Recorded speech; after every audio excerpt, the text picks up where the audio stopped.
La Empresa, revista radiofónica del mundo de los empresarios. Un vehículo de comunicación para comentar las noticias relacionadas con la empresa. Escúchenos todos los martes a las 12:35 en la COPE. Patrocina Ficols Asesores, calle Pozo Dulce 16 de Ciudad Real. Pues aquí nos tienen, bienvenidos a este espacio que mantenemos todos los martes a esta hora, abordando temas que seleccionamos y que esperamos que sean del interés de nuestros oyentes. Y antes de entrar en materia y presentar a nuestros invitados de hoy, quiero indicarles que si ustedes nos quieren sugerir para que tratemos algún tema concreto, pueden hacerlo enviándonos un correo a esta dirección, a comercial.ciudadreal@cadenacope.net. En ese correo nosotros recibiremos las sugerencias que ustedes nos hagan y podemos poner sobre la mesa temas para abordar en este espacio. Bueno, pues saludamos a Hortensia González, que viene desde Ficonsa. Buenos días. Hola, buenos días. Y hoy también tenemos a dos invitados en nuestro estudio. Por una parte nos acompaña Francisco Gómez, que es asesor fiscal. Muy buenos días. Buenos días. Y por otra parte tenemos a un abogado, a don Francisco Javier Lara López, que también nos va a ser muy útil en la jornada de hoy en este programa. Muy buenos días. Muy buenos días. Bueno, pues vamos a comenzar a plantear el tema que esta semana nos ocupa en el programa para empezar. Y es aclarar, en la medida de lo posible, cómo está esto de la prohibición de pagar en efectivo 2.500 euros, ¿no? Sí, en operaciones comerciales. Ajá. Hay que puntualizar que son operaciones en las que una de las dos partes sea un empresario o profesional. En operaciones que sean entre particulares no rige esa prohibición en absoluto. Perfecto. Solamente es cuando una de las partes sea un empresario o profesional. Es obligatoria desde el pasado día 19 de noviembre. Y consta estrictamente de eso. Todas las operaciones deben de realizarse, las que sean superiores a 2.500 euros, deben pagarse a través de entidades bancarias. Vía transferencia, vía talón nominativo, vía recibo bancario. No se puede utilizar en ningún caso dinero en efectivo, talones al portador, o lo que la normativa dice, sistemas de pago asimilados, aunque sean electrónicos, asimilados al pago en efectivo. Lo demás está permitido. O sea, visas, talones, efectos, cualquier cosa de esa está permitida para ese pago por operaciones superiores a 2.500 euros. Debe quedar bien reflejado quién hace el pago. Quién hace el pago y cómo lo hace. Y cómo lo hace, ¿no? Sí. Sí, eso además existe la obligación de mantener ese pago, ese justificante de pago durante 5 años. Ajá. Los pueden reclamar en cualquier momento, La ¿no? administración tributaria lo puede reclamar en cualquier momento. Además, pueden llegar, en caso de incumplimiento y de cobrar en efectivo, de sanciones que son del 25% de la cantidad pagada en efectivo. Por ejemplo, yo soy un particular ¿Sí? y hago una obra en mi casa que contrato con una empresa. Correcto. ¿Yo puedo pagar a esa empresa más de 2.500 euros en efectivo? No. No. Si es por operación, no. O sea, ahí hay que determinar cuáles son las operaciones tipo de operaciones. Si es una operación por valor de superior a 2.500 euros, no. Hablamos del límite por operación. Por operación. Por operación. Operación en casos comerciales son las compras que se hagan diariamente a un mismo proveedor. Si tú haces 5 compras en una semana, aunque te emitan una sola factura, son 5 operaciones. Si las operaciones no superan los 2.500 euros de forma individual, aunque la factura supere los 2.500 euros, sí se pueden pagar en efectivo. Yo creo que esto es importante. Yo no sé si el ciudadano tiene la suficiente información en este sentido de saber si le afecta o no le afecta o cómo lo tiene que hacer. Ha sido complicado hasta que la propia administración ha determinado, ha puntualizado cuáles son los límites. No ha habido una información completa. Ha sido relativamente hace poco tiempo cuando ya la propia administración ha determinado qué es operación, cómo considera cada operación, operaciones individuales, incluso tiene consultas referente a provisiones de fondos pagos en temas de contratos de arrendamientos y contratos de suministros y similares, todo eso lo lleva puntualizado desde hace relativamente poco tiempo. Bueno, nosotros hemos de decir que hemos intentado invitar a un miembro de la agencia tributaria, pero no ha sido posible que esté con nosotros. Y nos hubiese gustado también que desde la Administración hubiésemos tenido un responsable aquí para que nos hablase del desarrollo de esa ley, porque claro, estos temas son farragosos. Un poquito. ¿Verdad? Bastante. En puntualizaciones en ciertos sectores es bastante farragosa. Bueno, pues no sé si nos quedará algún detalle por concretar, porque claro, esta ley no la vamos a explicar extensamente aquí, ¿no? No es el caso. No, es es farragosa, no es muy larga, es una normativa relativamente escueta, pero tiene sus pequeños matices, sobre todo en la definición de qué son operaciones y cuándo son operaciones continuas. Operaciones continuas consideradas como contratos de luz, contratos de teléfono, contratos de arrendamientos. Un contrato de arrendamiento puede ser considerado único en función de conforme se realicen los pagos. Si los pagos son únicos, límite 2.500. Si son varios pagos, límite de 2.500 en función de la exigencia del pago. Un contrato de arrendamiento, si se exige mensualmente, el límite está mensualmente en el propio recibo mensual del contrato. Si se exige anualmente, es ese contrato el que delimita el importe de los 2.500 euros. Lo mismo ocurre con la luz, con el teléfono, con las minutas de los abogados, en el caso de que una minuta sea un contrato único y se quiera cobrar de forma parcial. Si se cobra de forma parcial, aunque los cobres sean inferiores a 2.500 euros, se considera una sola operación. Y hay que declararlo. Y hay que declararlo y hay que pagarlo en efectivo, aunque sean pagos de 50 euros. Uh-huh. Bueno, pues esto lógicamente me imagino que tiene sus consecuencias, porque no es a lo que estábamos habituados, ¿no? No es. Estamos habituados a llegar con dinero, cuánto cuesta esto y operaciones pues, de compras de coches, por ejemplo, que sí conozco que se han dado en efectivo, esas ya están completamente prohibidas. ¿Y qué es lo que se pretende con esta ley?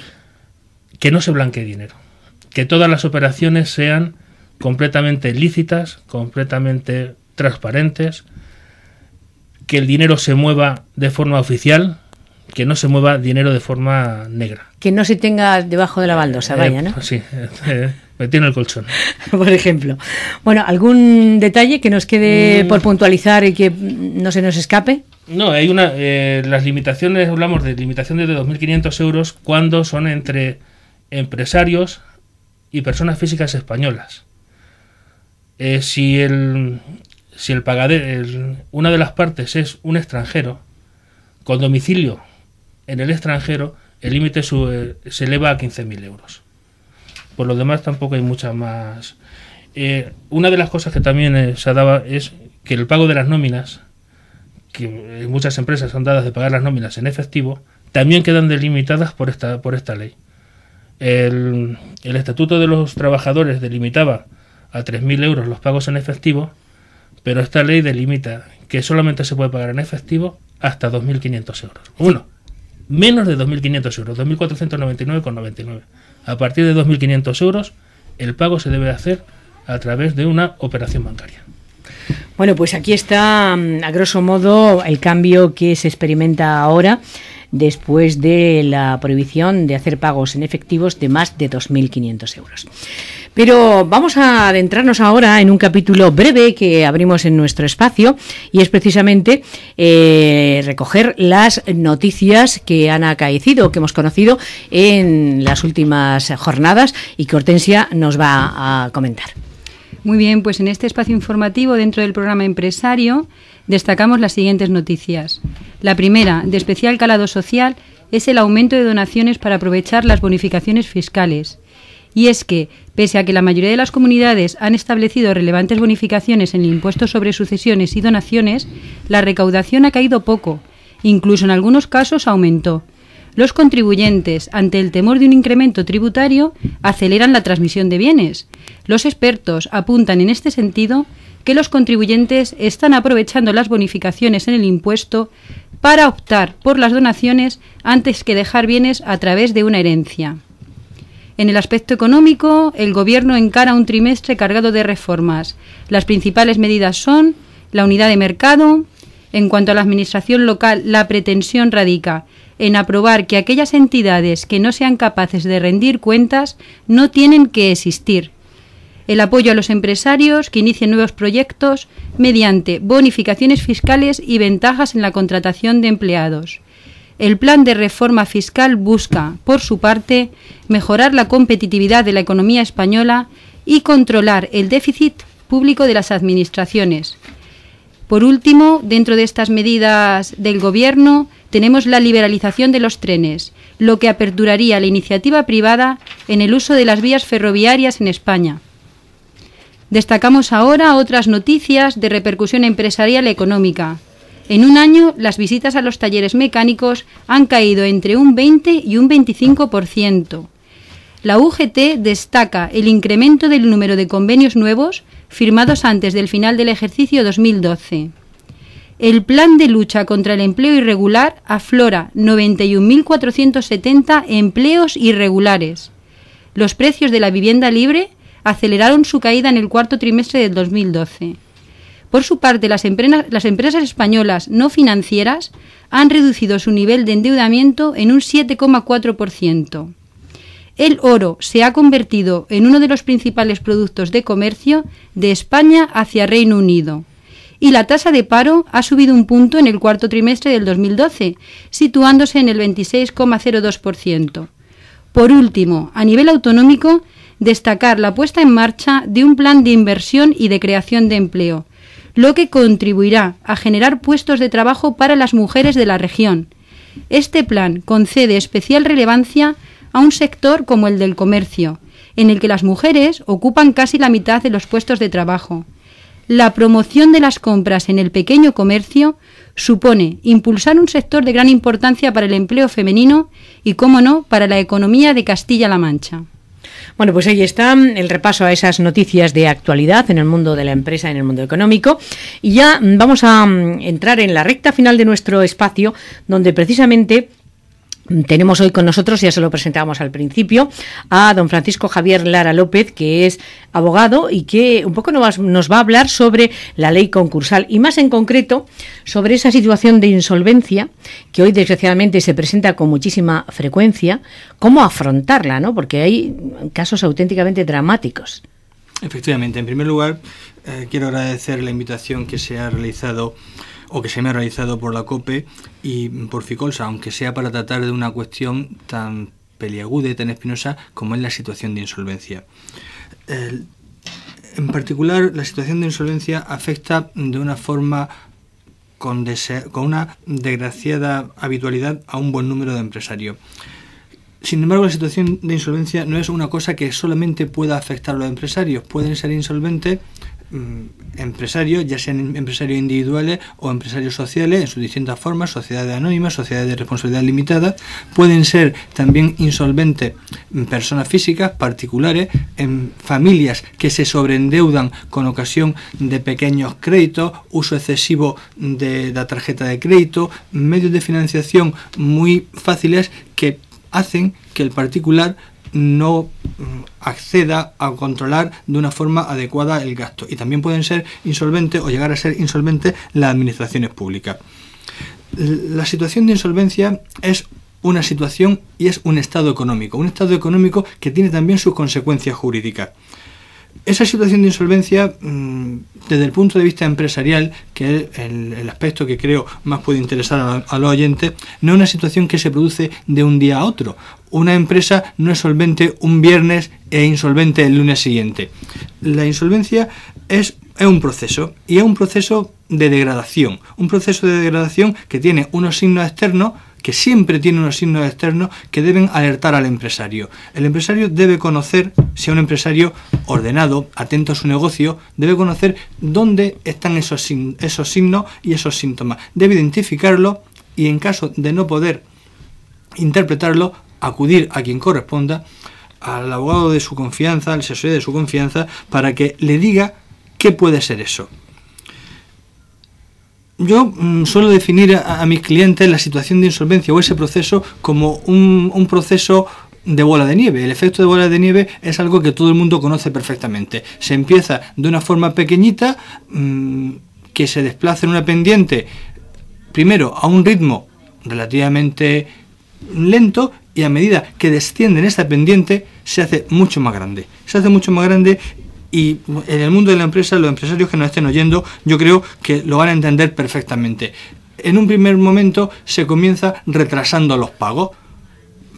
Se negocia con los proveedores y los proveedores aceptan la devolución de un pagaré por un importe determinado y su fraccionamiento en 10 cantidades iguales a ese pagaré. Se está fraccionando y se está aplazando ese pago. Después llega un momento en el que no se atiende puntualmente, sino que además no se puede atender la práctica totalidad de los créditos que se tienen pendientes. Aparece la seguridad social, no se puede ingresar la cuota del IVA correspondiente, no se pueden ingresar las retenciones de los trabajadores, llega un momento en el que no se puede pagar la cuota de la seguridad social. Todos esos son signos que aparecen de una forma paulatina y progresiva. Va avisando. Va avisando. Siempre avisa. Entonces, antes de llegar a esa situación, el empresario debe reaccionar. ¿Cómo debe reaccionar un empresario ordenado? En primer lugar, el empresario lo que tiene que hacer es ser consciente, no mirar a otro lado. Si se mira hacia otro lado, ese efecto bola de nieve al final atrapa al empresario, coge al empresario y se lleva por delante a la empresa, al empresario y probablemente a muchos de sus familiares que en situaciones parecidas prestan su ayuda desinteresada al empresario. Lo primero que tiene que hacer el empresario es, insisto, ser consciente de la situación por la que atraviesa su empresa. Y al principio siempre caben dudas. Se tiene la incertidumbre si es algo puntual que se va a superar o si por el contrario va a ser el principio de esa pendiente. Yo creo que sea cual sea la opinión del empresario, siempre tiene que consultarla. Tiene que consultarla porque un análisis adecuado de qué es lo que ha sucedido en los últimos ejercicios puede ser la pauta para interpretar si es algo puntual o si por el contrario puede ser el principio de una situación mucho más grave. Una vez que se es consciente de esa situación, lo que hay que hacer es analizar cuáles son las causas de esa situación. Habitualmente, las situaciones de insolvencia en el mundo empresarial obedecen a un mismo patrón. Una empresa saneada, solvente, con una facilidad de acceso al crédito, unas magníficas condiciones de financiación, unas ventas espectaculares que le permite endeudarse y hacer un planeamiento o un planteamiento para la amortización de esa inversión con arreglo a los criterios de unos momentos puntuales. Estamos hablando de los momentos que van desde el año 2004-2005 hasta 2008. Llega ese momento y sin embargo la situación económica cambia. Cuando cambia esa situación económica no se puede hacer frente a esa situación y en ese momento es cuando tienen que identificarse las causas. Después tiene que procurarse regularizar esa situación y esa situación inexcusablemente pasa por una reducción del gasto. Hay que acomodar la situación de la empresa desde el punto de vista económico, del gasto ordinario y corriente a la situación de ingresos y de ventas que tiene. Y por último, hay que renegociar la deuda. Si no se cumplen los requisitos anteriores, ninguna entidad financiera ni ningún proveedor va a consentir a un empresario que posponga su pago a un momento posterior. Si eso no sucede, nos encontramos ante la tesitura de qué hacer. Y es cuando aparece la institución del concurso de acreedores. El concurso de acreedores ha pasado a ser de algo que habitualmente era un auténtico desconocido a convertirse en una especie de remedio universal para todos los males empresariales. Y sin embargo, no es así, porque para presentar un concurso hay que tener en cuenta una cuestión fundamental. Hay que ser un ordenado empresario, puesto que exige la presentación de los depósitos de cuenta de los 3 últimos ejercicios. Hay que ser consciente de que la conducta anterior del empresario va a ser analizada en el momento en que se declare por la administración concursal y hay que saber exactamente a dónde se va. Bueno, la verdad es que eso nos llevaría a un programa concreto, ¿no? Porque da mucho de sí este último tema que nos planteaba, ¿no? El concurso de acreedores. Hoy hemos esbozado, desde luego, de forma muy rápida, como se hace a veces en la radio, no pudiendo dar tantas explicaciones, pero ha sido interesante saber cómo se debe afrontar esa ley, esa situación de insolvencia que se presenta para tantas personas, desgraciadamente, hoy en día, y que para eso está ahí esa ley concursal. Gracias a nuestros invitados. Les emplazamos a nuestros oyentes para la próxima semana a esta misma hora, donde abordaremos siempre temas relacionados con el mundo de la empresa. Buenas tardes. Gracias.